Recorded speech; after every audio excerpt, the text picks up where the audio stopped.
Sekuqubuka umsindo omkhulu ukubanga imali yomnikelo phakathi komsakazo woKhozi FM nomfundisi weBandla Soul Winning Community Church. Wengane zakwethu ake nginibelele phinde futhi nginamukele le channel ehamba phambili ngezo mina ke ngumfeza ngituthuka kakhulu bathi ilast bona amakomenti mhlawumbe emangabe usemusha kule khasi uphinde ngicela usubscribe ungakhohlwa ukucomment nokulike kanjalo futhi nokushare kukhona okukhulu kunakho konke bafethu.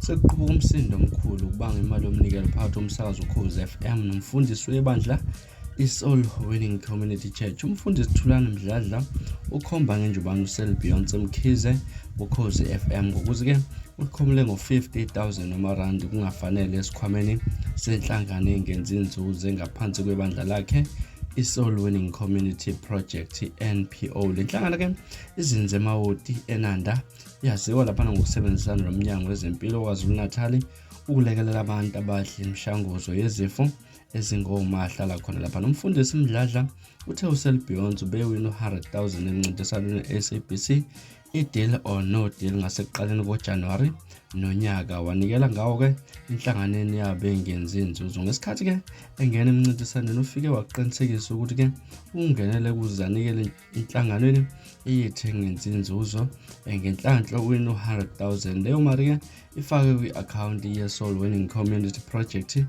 besihle ukukhokha lapha nephakhomu ihhovisi elingomahamba nendlala. Bacela ke bakhipha half ka 100,000 ngenxa ke yokuthi enye imali ithathwe nguSelf akasafuna ukuyibuyisa.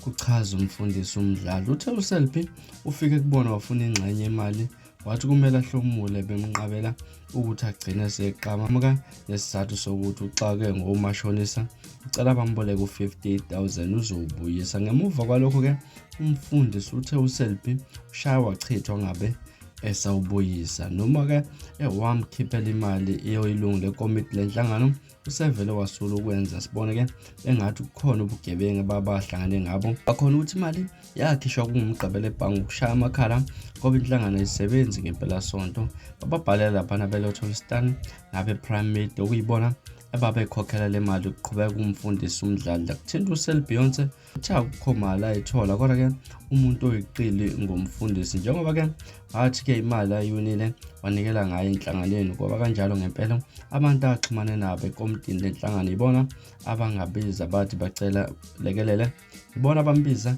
bathi acela lekelele ukuthi ke imali isheshe isetshenziswe ukuthenga iphakhomu ngoba ke umfundisi ufuna ukuyidla. Bayamtshela ukuthi siningi imali esidliwe ngumfundisi okunikelwa ngayo kule nhlangano zigcine ke zingenziwanga izidingo zayo.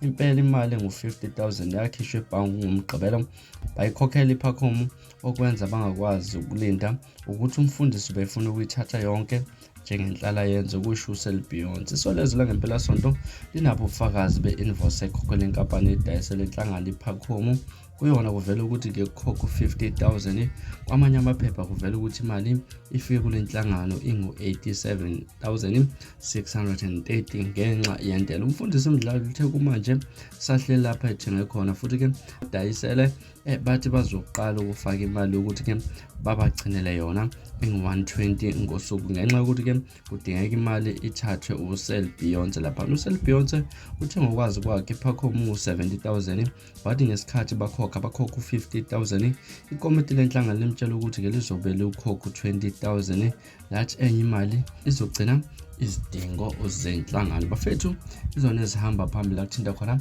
umsakazo woKhozi FM Selbeyonce kanjalo nomfundisi uMdladla lapha ukuthi ke unombango wezimali zesonto lapha. Mhlawumbe kuthini okwakho ukuphawula ngalolu daba asivele hlanga comment section ngixoxeleke banzi ukuthi wena uthini lakho ngalolu daba. Ngilasibona engaza kwethu sengiphuma manje nodwa ngiyabuya nezinye ezilandelayo kwivideo elandelayo. Kwakho ukusubscribe ungakhohlwa kulandela Facebook @Radio Nkezo. Nibe nosuku lomnandi ngithanda khona.